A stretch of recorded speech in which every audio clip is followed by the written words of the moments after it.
और दिल्ली से बड़ी खबर आपके सामने। सीएम भजनलाल ने दरअसल केंद्रीय गृह मंत्री हैं अमित शाह, उनसे मुलाकात की है।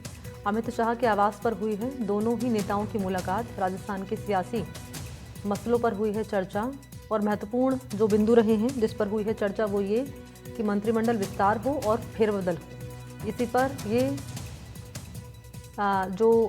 चर्चा हुई है इसी पर। और दिल्ली के दौरे पर है मुख्यमंत्री भजनलाल शर्मा, तो इस दौरे के दौरान उन्होंने गृह मंत्री अमित शाह से की है उन्हीं के आवास पर मुलाकात।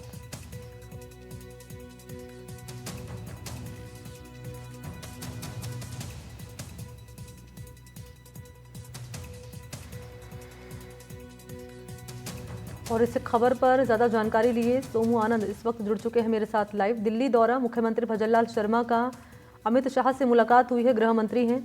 मुलाकात में क्या बात हुई है सोमू? देखिए, सूत्रों के हवाले से जो खबर आ रही है उसके मुताबिक दोनों ही नेताओं के बीच मंत्रिमंडल के संभावित विस्तार को लेकर के चर्चा हुई है। किस तरह से जातीय और क्षेत्रीय समीकरण साधे जाएंगे इसको लेकर के मुख्यमंत्री ने चीजें बताई हैं, क्योंकि इस बात की चर्चा है कि राजस्थान में जल्द ही मंत्रिमंडल का विस्तार हो सकता है। कुछ मंत्री जो है उनको हटाया जा सकता है, कुछ नए मंत्रियों को मौका दिया सकता है, कुछ पद खाली भी है, किरोड़ी लाल मीणा पर भी फैसला होना है। इन सभी बातों को लेकर के ये मुलाकात हुई है और काफी अहम ये मुलाकात मानी जा रही है। उसके अलावा जो राइजिंग राजस्थान समिट हुआ उसको लेकर के भी मुख्यमंत्री ने अपनी तरफ से बताया कि क्या कुछ राजस्थान को हासिल हुआ है।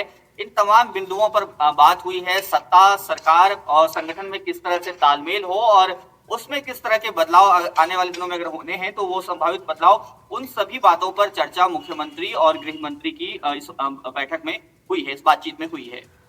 यानी कि आप ये बता रहे हैं कि सोर्सेज जानकारी दे रहे हैं कि कई मंत्री ऐसे हैं जिनको नए पोर्टफोलियो मिल सकते हैं और कई मंत्री ऐसे हैं जिनका जो उनको जिम्मेदारी दी गई है वो ठीक है। रहिए मेरे साथ सोमू, इस वक्त मेरे साथ सहयोगी रवीश रंजन शुक्ला भी मौजूद हैं फोन लाइन पर। रवीश, क्योंकि दिल्ली का दौरा मुख्यमंत्री भजनलाल शर्मा का और जयपुर से सहयोगी हमारे जानकारी दे रहे हैं कि मंत्रिमंडल विस्तार और फेरबदल को लेकर चर्चा हुई है। जी बिल्कुल, क्योंकि वसुंधरा राजे और भजनलाल दोनों लोग यहाँ दिल्ली में हैं और सूत्रों के जरिए जो खबर मिल रही है वो यही है कि जो मंत्रिमंडल है उसके काम की समीक्षा भी की जा रही है कि आखिर किनके काम अच्छे रहे, किनके नहीं अच्छे रहे। तो एक दो दिन में हो सकता है कि प्रधानमंत्री के साथ में वसुंधरा राजे की भी जो मुलाकात है वो हो। हालांकि अभी कोई टाइम नहीं फिक्स हुआ है कि कब मुलाकात होगी, लेकिन सूत्रों के जरिए ये जानकारी मिल रही है कि वसुंधरा राजे भी जो है वो प्रधानमंत्री से मुलाकात कर सकती हैं। और चूंकि जो पहला वर्षगांठ है, जो 1 साल पूरा हो रहा है, उसमें भजनलाल और प्रदेश अध्यक्ष मदन राठौड़ दोनों दिल्ली में हैं, तो इसके वजह से सियासी गलियारों में कई सारी चर्चाएं इस बात को लेकर हैं कि क्या 1 साल के बाद सरकार के कामकाज की समीक्षा करके मंत्रिमंडल में कोई बड़ा बदलाव हो सकता है या कुछ नए लोगों को शामिल किया जा सकता है। इस पे जो है वो पार्टी के अंदर विचार मंथन चल रहा है। आने वाले 1-2 दिन में ये साफ हो जाएगा कि क्या मंत्रिमंडल में कोई फेरबदल होगा और अगर होगा तो किन चेहरों को नया लाया जाएगा या किन को हटाया जाएगा। तो ये सारी जो रिपोर्ट कार्ड है वो हाईकमान के पास राजस्थान सरकार की है और लगातार हर मंत्री के कामकाज की जो समीक्षा है वो हो रही है।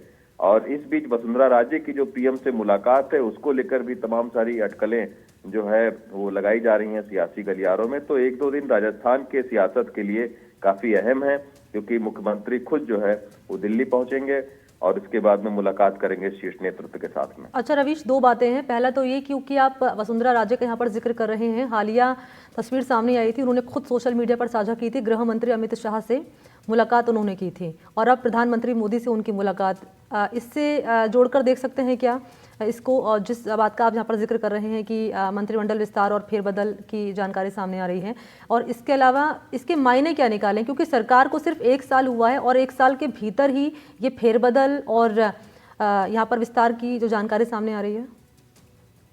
देखिए, एक तो सबसे बड़ी बात है कि वसुंधरा राजे का कोई भी जो खास विधायक है वो मंत्रिमंडल में शामिल नहीं है। तो सबसे बड़ी जो वसुंधरा राजे के सामने अपना जो सियासी कैरियर है आखिर वो कैसे बचेगा जब अपने आसपास के लोगों को ही वो सियासी तौर पर महत्वपूर्ण पद न दिलवा पाए। तो एक वजह तो जो जानकार हैं वो ये कह रहे हैं कि वसुंधरा राजे आकर वो खुद जो है वो प्रधानमंत्री से मिलकर ये बात कह सकती हैं कि भाई उनके भी कुछ लोगों को मंत्रिमंडल में शामिल किया जाए जो उनके पूर्व सहयोगी रहे हैं। तो इस बात को लेकर जो है वो वसुंधरा राजे जो चर्चा है वो प्रधानमंत्री से कर सकती हैं। अब प्रधानमंत्री उनकी बात को कितना तवज्जो देते हैं ये भी एक है। सरकार ने एक साल में क्या कामकाज किया, चूंकि वसुंधरा राजे एक वरिष्ठ नेता हैं तो ऐसे में जरूर सरकार के बारे में भी वो फीडबैक देंगी शीर्ष नेतृत्व को। तो ऐसे में भजनलाल सरकार को कहीं ना कहीं जो उनकी भजनलाल सरकार की जो समीक्षा है वो वसुंधरा राजे के जरिए भी जो शीर्ष नेतृत्व है उस तक खुद वसुंधरा राजे पहुंचाने की कोशिश करेंगे। तो जानकार ये कह रहे हैं कि वो हो सकता है कुछ अपने एक दो नाम जो है वो शीर्ष नेतृत्व को दें कि इनको भी आप मंत्रिमंडल में शामिल करिए, क्योंकि इन्होंने उनके साथ में अच्छा काम किया है। वो इस तरीके की फीडबैक दे सकते हैं। तो यही वजह है कि तमाम सारी जो सियासी चर्चाएं हैं वो दिल्ली में हो रही हैं वसुंधरा राजे की आगामी प्रधानमंत्री से मुलाकात को लेकर। रवीश, बहुत शुक्रिया आपका तमाम जानकारी इस खबर पर साझा करने के लिए, आपका धन्यवाद। और सहयोगी जयपुर से मौजूद हैं सोमू आनंद, लगातार बने हुए हैं। सोमू, मैं चाहूंगी आप अपनी बात पूरी करिए यहाँ पर, और इस बीच सवाल ये भी रहेगा जिस तरीके से रवीश यहाँ जिक्र कर रहे थे वसुंधरा राजे की मुलाकात का, क्योंकि इससे पहले हमने देखा अमित शाह से उनकी मुलाकात हुई, हालांकि शिष्टाचार उन्होंने उसको भेंट बताया। अब प्रधानमंत्री मोदी से भी मुलाकात का कार्यक्रम उनका बन रहा है, ये जानकारी सामने आ रही है। और ये भी कहा है कि ये भी सोर्सेज जानकारी दे रहे हैं कि अपने जो कुछ नेता हैं उनका वो प्रस्ताव रख सकती हैं प्रधानमंत्री के सामने कि साहब ये शामिल होने चाहिए। बिल्कुल, देखिए प्रधानमंत्री से भी वसुंधरा राजे की मुलाकात हो चुकी है। एक बार की मुलाकात हो चुकी है। अब अगर दूसरी बार मुलाकात होती है तो देखना है कि उसमें क्या कुछ चर्चा होती है। लेकिन जब अभी हाल ही में मुलाकात हुई है वसुंधरा राजे की तो इस बात के कयास लगाए जा रहे थे तब से ही कि बहुत संभव है कि वसुंधरा राजे ने अपनी तरफ से जो फीडबैक है उन्होंने दिए हैं। और साथ ही साथ उस मुलाकात को इस लिहाज से भी अहम माना जा रहा था कि वसुंधरा राजे के कुछ करीबियों को अब प्रदेश में जो मंत्रिमंडल का पुनर्गठन फिर से होगा, जिसमें फेरबदल के बाद मंत्रिमंडल बनाया जाएगा, उसमें कुछ लोगों को वसुंधरा राजे कैंप के भी कुछ लोगों को शामिल किया जा सकता है। अच्छा, नाम निकल के कुछ सामने आ रहा है कि किसका नाम यहाँ पर रखा जा सकता है फेरबदल में और नए पोर्टफोलियो में? बिल्कुल, देखिए कई सारे नाम जो है वो चर्चाओं में है। अगर सिर्फ जयपुर की बात करें तो जयपुर के मालवीय नगर सीट से जो विधायक हैं कालीचरण सराफ, उनका नाम बहुत प्रमुखता से लिया जा रहा है। प्रताप सिंह सिंघवी का नाम लिया जा रहा है। इसके अलावा अभी जो झुंझुनू से उपचुनाव में जीत कर आए हैं राजेंद्र भागू, उनका नाम लिया जा रहा है। उसके अलावा गाहे बगाहे इस उपचुनाव में जो परिणाम आए हैं उससे जुड़े हुए नाम जो है उन पर भी चर्चा हो रही है। लेकिन फिलहाल ये सभी बातें जो है हवा में है, क्योंकि अभी पहले शीर्ष नेतृत्व के स्तर पर ये तय होना है कि आखिर क्या मंत्रिमंडल में जिन नेताओं की परफॉर्मेंस, जिन मंत्रियों की परफॉर्मेंस बहुत अच्छी नहीं है उनको अभी ड्रॉप करना है या उनको थोड़ा और समय देना है। उसके बाद ही मंत्रिमंडल का विस्तार होगा या फिर मंत्रिमंडल में कुछ फेरबदल होंगे। तो फिलहाल जो नाम अभी चर्चा में भी है वो सिर्फ हवाओं में ही है। ठीक है, शुक्रिया आपका सोमू तमाम जानकारी देने के लिए। तो मुख्यमंत्री का दिल्ली दौरा कई मायनों में काफी अहम माना जा रहा है, लेकिन दो महत्वपूर्ण बिंदु है, मंत्रिमंडल विस्तार और मंत्रिमंडल फेरबदल। इसको लेकर जानकारी सामने आ रही है इस दौरे को लेकर।